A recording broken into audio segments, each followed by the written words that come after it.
बच्चों नमस्ते। आज हम जो टॉपिक पढ़ेंगे और द्वितीय वर्ष कला में जो टॉप अपना पेपर है, सेकंड पेपर भारतीय समाज में सामाजिक समस्याएं। तो उसमें जो टॉपिक है निर्धनता को समाप्त करने के सुझाव व सरकारी प्रयास। न मतलब निर्धनता को समाप्त करने के लिए हम क्या क्या सुझाव दे सकते हैं और वो निर्धनता को दूर करने के लिए क्या क्या सरकारी प्रयास हुए हैं। तो सबसे पहला पॉइंट आता है जो निर्धनता को दूर करने के लिए होता है वो एक ये है कि हमें सबसे पहले जो बेरोजगारी या बेकारी है उसको दूर करना चाहिए।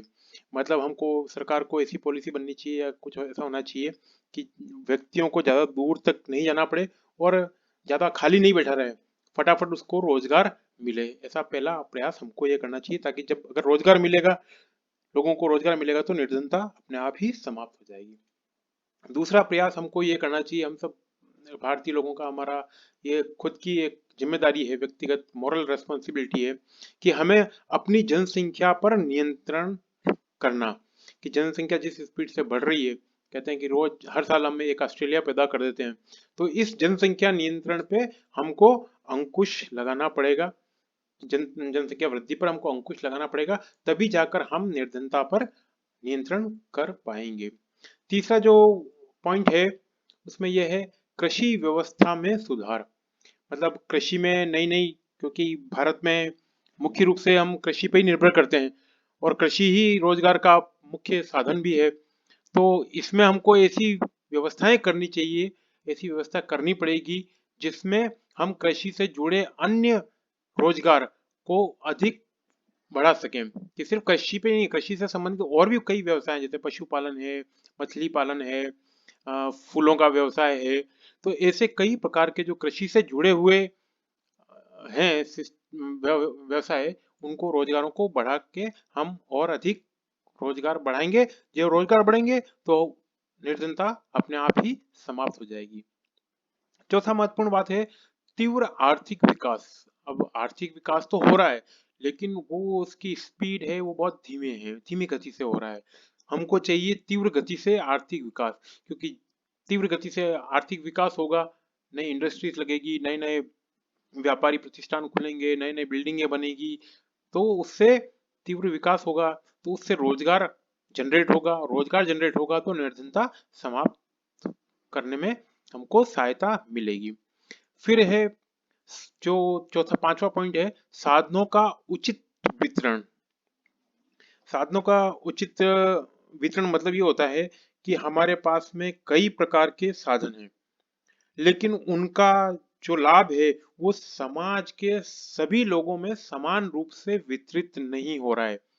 जो प्रभावशाली लोग बाग हैं वो उन साधनों पे कब्जा करके बैठे हैं, और जो निर्धन हैं, गरीब हैं, जिनकी पहुंच नहीं है, अशिक्षित हैं, उनको वो साधन का लाभ नहीं मिल पा रहा है, इसलिए वो निर्धन रहते हैं। तो इसलिए सरकार के माध्यम से हमको ये करना पड़ेगा कि जो हमारे साधन है उनका उचित वितरण हो। फिर छठा पॉइंट है ग्रामीण औद्योगिकरण। मतलब अभी तक जो औद्योगिकरण हो रहा है वो शहरों या महानगरों की तरफ ही ज्यादा हुआ है। हमें ये औद्योगिकरण गांवों की तरफ ले जाना पड़ेगा, गांवों को औद्योगिकृत करना पड़ेगा। गांव में इंडस्ट्रीज आवे, गांव में अच्छे संसाधन विकसित हों। छोटे और कुटीर उद्योग तो हो ही, साथ में बड़े उद्योग भी अगर गांव में होंगे तो वहां पर न केवल रोजगार जनरेट होगा, वरन उसके कारण से बहुत सारी चीजें सुविधाएं भी उनको मिलेगी, जैसे परिवहन होगा, मकान बनेंगे, तो बहुत सारी उनको अ, सुविधाएं प्राप्त होगी।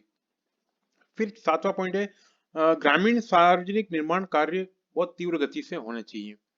अब ग्रामीण सार्वजनिक निर्माण मतलब सड़कों का निर्माण हो, कमरों का, मकानों का हो, नहर, कुएं, बिजली, ऐसी जो चीजें हैं उनका अगर हम अधिक विकास करेंगे तो व्यक्ति क्या होगा कि गांव को छोड़कर बाहर नहीं जाएगा और वो वहीं अपने रोजगार को तलाश करेगा।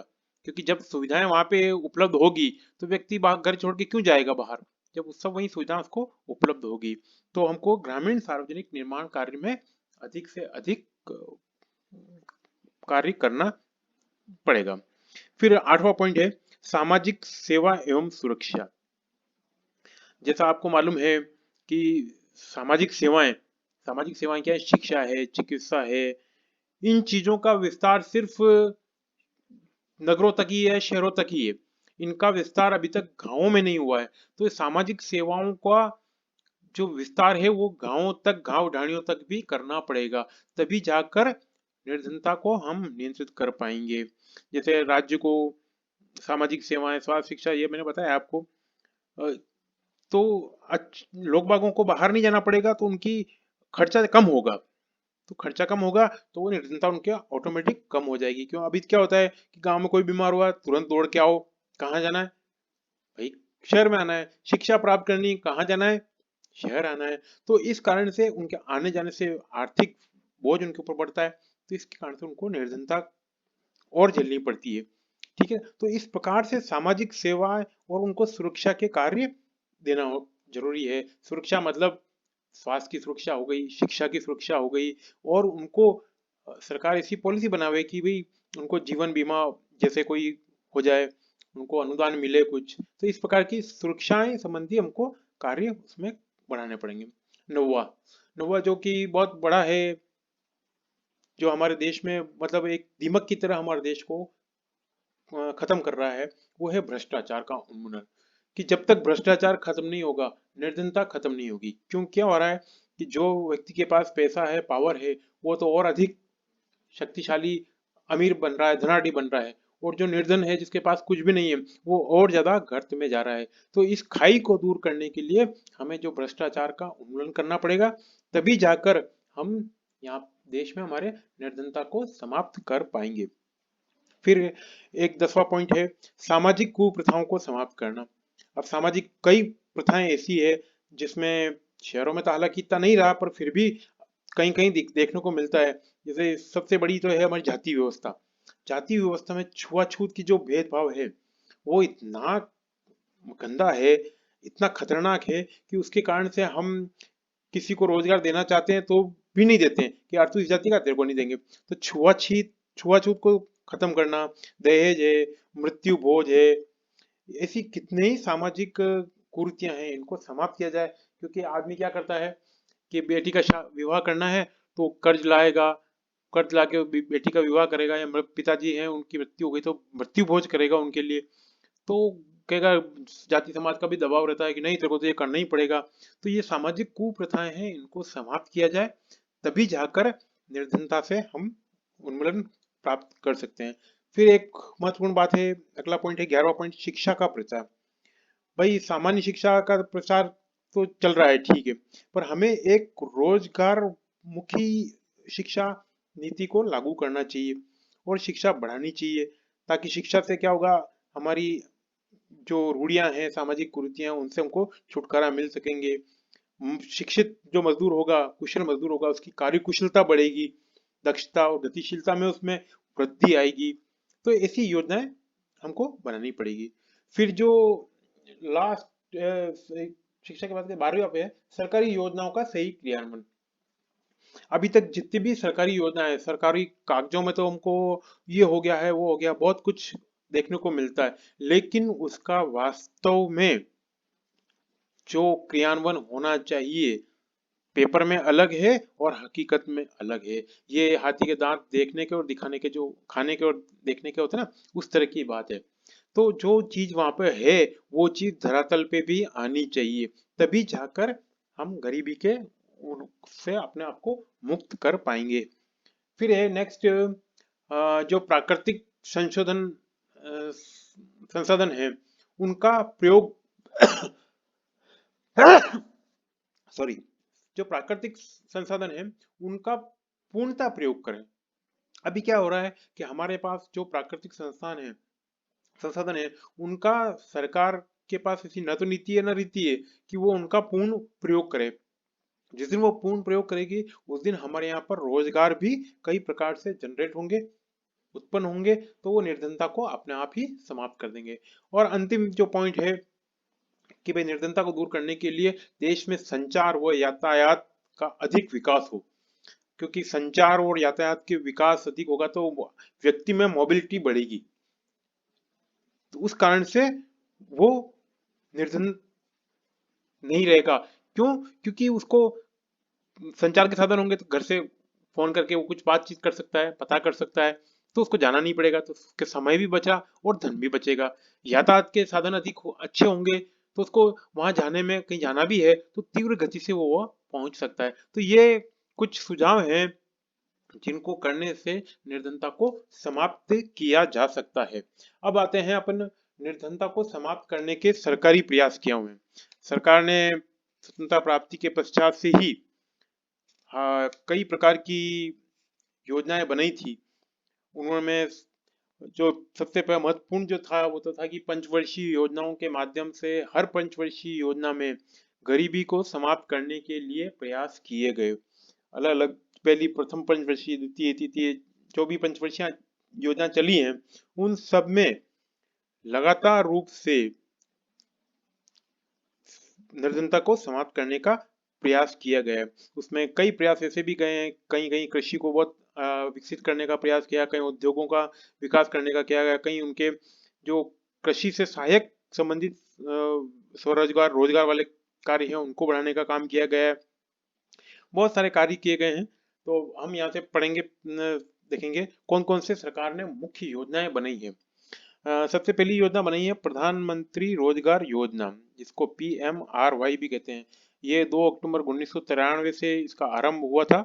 8वीं योजना में इसमें उद्योग, व्यापार एवं सेवा क्षेत्र में 70 लाख लघुतर उद्यम स्थापित करके 10 लाख से अधिक 18 से 35 वर्ष की आयु के बच्चों को शिक्षित कर रोजगार देने में का प्रावधान किया गया था इस योजना के तहत। इसमें जो बहुत सारी थे, बहुत बागवानी, मछली पालन, पोल्ट्री और कई प्रकार के जो थे उसमें रोजगार के कार्य प्रारंभ किए गए। फिर दूसरा जो महत्वपूर्ण आता है स्वर्ण जयंती ग्राम स्वरोजगार योजना। तो इसमें जो ये योजना बनाई गई है, इसमें पूर्व में जो संचालित योजनाएं थी जैसे IRDP, इंटीग्रेटेड एकीकृत ग्रामीण विकास योजना, टाइजम, ग्रामीण महिला एवं बालोत्थान योजना, 10 लाख कूप योजना, उन्नत टूल किट योजना तथा गंगा कल्याण योजना का विलय करके 1 अप्रैल 1999 से ये योजना आरंभ की गई थी। इसमें भी ग्रामीण क्षेत्रों में स्वरोजगार को प्रोत्साहित करने के लिए यह कार्यक्रम किया गया। इस योजना का उद्देश्य यह है कि इस योजना के तहत जिस ग्रामीण गरीब को सहायता दी जा रही है वो 3 वर्षों में गरीबी रेखा के ऊपर हो जाएगा। तो इससे बहुत फायदा भी हुआ लोगों को, तो रोजगार मिला इससे, और रोजगार मिलने के कारण उनको निर्धनता से छुटकारा पाने में सहायता मिली। फिर एक योजना और आई थी जवाहर ग्राम समृद्धि योजना, जिसको कहते हैं JGLY। ये 1 अप्रैल 1999 से जवाहर रोजगार योजना को समाप्त करके जवाहर ग्राम समृद्धि योजना के रूप में लागू की गई थी। इसका जो क्रियान्वयन था वो ग्राम पंचायतों के द्वारा किया गया। इस योजना का मुख्य उद्देश्य ग्रामीण क्षेत्र में आधारभूत सुविधाएं जुटाना, ग्रामीण गरीबों के लिए नियमित रोजगार अवसरों में वृद्धि करना तथा बेरोजगार ग्रामीण गरीबों को पूरक रोजगार के रूप में मजदूरी वाले रोजगार उपलब्ध कराना था। इसमें केंद्र और राज्य का कुछ परसेंट था, तो केंद्र 75% अनुदान देता था और राज्य 25% इसमें करता था। ये योजना भी एक है। फिर एक चौथी योजना थी स्वर्ण जयंती शहरी रोजगार योजना, SJSRY। स्वतंत्रता से स्वर्ण जयंती वर्ष में शहरी क्षेत्रों में गरीब निवारण के लिए 1 दिसंबर 1997 से यह योजना लागू की गई थी। इसमें जो पहले 3 योजनाएं चल रही थी उसमें नेहरू रोजगार योजना, गरीबों के लिए शहरी बुनियादी सेवा और प्रधानमंत्री की समन्वित शहरी गरीबी उन्मूलन योजना इसमें शामिल की गई। इसमें जो मुख्य घटक थे इसमें लघु उद्यम और कौशल विकास द्वारा स्वरोजगार और शहरी क्षेत्रों में महिला और बच्चों का विकास, ये कार्यक्रम इसमें किया गया। तो ये इसमें महत्वपूर्ण था। फिर इसमें एक योजना और थी 20 सूत्री कार्यक्रम। उसमें भी बहुत सारे कार्यक्रम किए गए थे जिसमें ग्रामीण क्षेत्र में, विशेष रूप से ग्रामीण क्षेत्र में लोगों को रोजगार मुहैया किया जाए। फिर एक योजना और आई थी काम के बदले अनाज, कि भाई पैसा नहीं दे के आप अनाज दो ताकि कम से कम उसको खाने को तो मिले। तो वो भी एक योजना थी। अभी आपने सुना होगा नरेगा, महात्मा गांधी ग्रामीण रोजगार योजना ये चालू की गई है। इसमें पहले तो था कि 150 दिन का रोजगार दिया जाएगा, अब उसको बढ़ा दिया गया है 180 दिन। एक वर्ष में 180 दिन का रोजगार दिया जाएगा और उसका पैसा भी 180 रुपये से बढ़ाकर 210 रुपये कर दिया गया है। तो ये भी एक बहुत अच्छी योजना है जिसके कारण लोगों को, जो बेरोजगार लोग बाग हैं, उनको रोजगार मिल रहा है। गांव में, अपने गांव में रहकर वो काम कर रहे हैं और बहुत अच्छा काम चल रहा है। चलो, तो ये सरकार के प्रयास हैं और अभी कोरोना काल में भी बहुत अच्छे योजनाएं लागू की गई है जिसमें ग्रामीणों को रोजगार अपनी जगह पे ही मिल जाए ताकि उनको दूसरी जगह नहीं जाना पड़े। तो ये सरकारी प्रयास हैं। धन्यवाद बच्चों।